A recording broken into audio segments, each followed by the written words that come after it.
2026 оны 3 сарын 23, Японы Кёто мужийн Нантон хотод амьдардаг нэгэн гэр бүл аимшигт нөхцөл байдалтай нүүр тулжээ. Тэдний 11 настай хүү Юки Адачи сургуулаасаа гэртээ ирсэнгүй. Үнэн дээр тэр сургуультай очоогүй байв.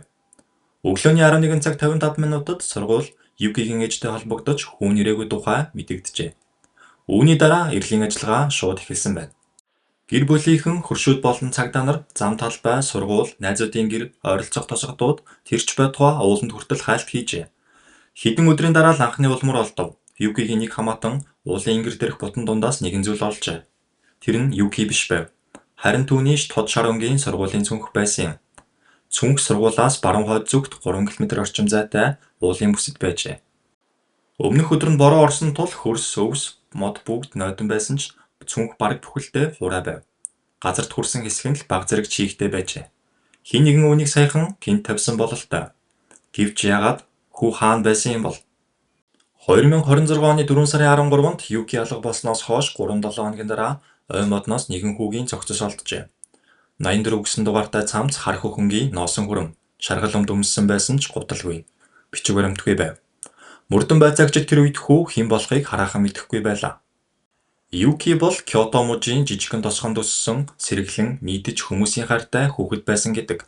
Тэр үргэлж инээмсэглэж явдаг эрч хүчтэй хүүхэд байжээ. Ээж эмээтэйгээ амьдардаг байсан бөгөөд гадаа тоглох дуртай хүү байв. Юкигийн төрсөн эцэг их салсны дараа ээж нь Токиогоос төрлөх нутагтаа буцаж иржээ.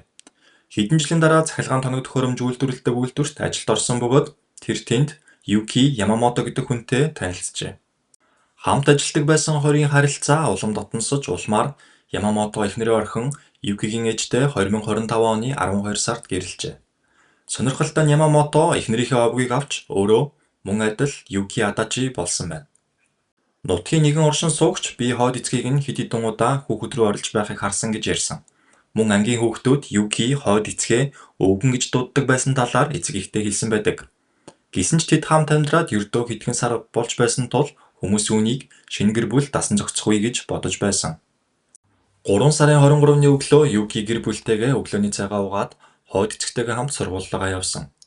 Ердийн үед автобусаар ганцаар явдаг байсан ч тэр өдөр төгсөлтийн ёслол байсан тул машинаар хөргүүлсэн байна. Гэвч ирж бүртгэхэд Юки байхгүй байв. Сургуулийн камерын бичлэгийг шалгасан ч сургууль дээр орж ирсэн улмар байсангүй. 11 цаг 50 минут болоход жирээгүй тул сургууль ээжлөө нуцдсан байна. Ээж нь зочирджээ. Харин хойд эцэг нь хүмүүслээ устдаж миний хүү алга болчихлоо гэж хэлсэн байна. Гэр бүл зурагт хуудас тарааж дэлгүүрүүдэд байрлуулж эхэлжээ. Сургуулийн захирал алдаа гаргасандаа олон нийтээс уучлал хүссэн. Гэвч хоног хугацаа өнгөрөх тусам ямар ч сураг гарсангүй. 3 сарын 29-нд уулын бүсээс Юкигийн цүнх олдсон тэрхүү газар нь өмнө нь сайн дурын 90 хайгчд болон галсан өгчдийн мэгжлэг хийсэн газар бөгөөд борооны дараа хураа байсан нь хэн нэгэн саяхан авч ирсэн гэдэг сэжгийг төрүүлв. Цүнх байсан газар руу 11 настай хүүхэд ганцаараа очиход хэтэрхий хэцүү замтай байсан. 4 сарын 12-нд сургуулаас нь хэдэн километрийн зайтай уулнаас Юкигийн их гэж үзэх Харкед олджээ. Сонирхолтой нь тэр газрыг ч мөн адил эрлийн баг нэгдлэг шалгалт хийсэн байсан. Ингээд мөрдөн байцаагчид хэн нэгэн нотлох баримтуудыг зориуд өөр газарт байршуулж байж болох юм гэж үзжээ. Энэ үед хүүхэд хулгайлагдсан байх магадлал өндөр гэж үзэж цагдаа нар сургуулийн ойр орчим нэмэлт хамгаалалт гаргасан байна. 4 сарын 13-ны 16 цаг 45 минут 3-7 хоногоос илүү хугацаанд үргэлжилж 1000 гаруй хүн оролцсон эрен хаах ажиллагааны дараа ойгоос нэгэн хүүгийн цогц олдсон байна. Энэхүү газар нь баг сургуулаас баруун өмнө зүгт 2 км орчим зайтай ой дотор байсан. Тэрхүү газар нь тариалангийн талбай уулсаар хүрээлэгдсэн. Гэрэлтүүлэг бараг байхгүй. Шөнө бүрэн харанхуй болдог аслагдсан бүс газар байсан. Хүү олдохдоо гуталгүй, бичиг баримтгүй. 84 дугаартай цамцтай, харах өх хөрөмтэй, шаргал өмдтэй. Өмссөн хувцас нь Юкигийн алга болох үеийн хувцастай яг таг таарч байжээ. Шүүх хэмнэлгийн шинжилгээгээр хүү үхээд тодорхой хугацаа өнгөрсөн байсан нь тогтоогдсон ч нас барсан шалтгааныг олон нийтэд зарлаагүй байна. Цогцосны яззарлын түвшин өндөр байсан тул нас бараад тодорхой хугацаа өнгөрсөн байдалтай харагджээ.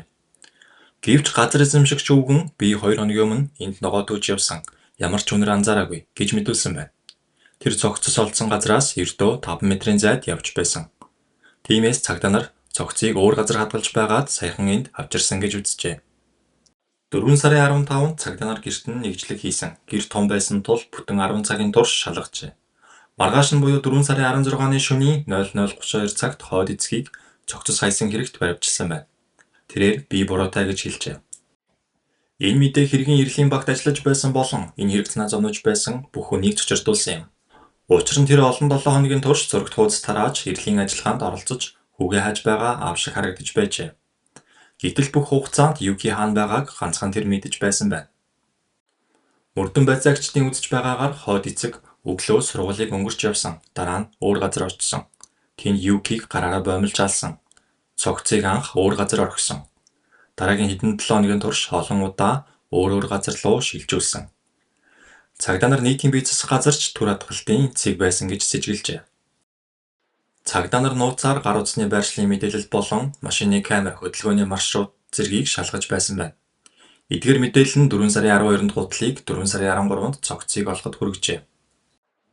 Дараа нь автомашины камерын бичлэгийн хэсэг устсан болохыг тогтоосон. Мөн машины дугуйн дээр шавар байсан нь бартаад замд явсан болохыг олж мэджээ.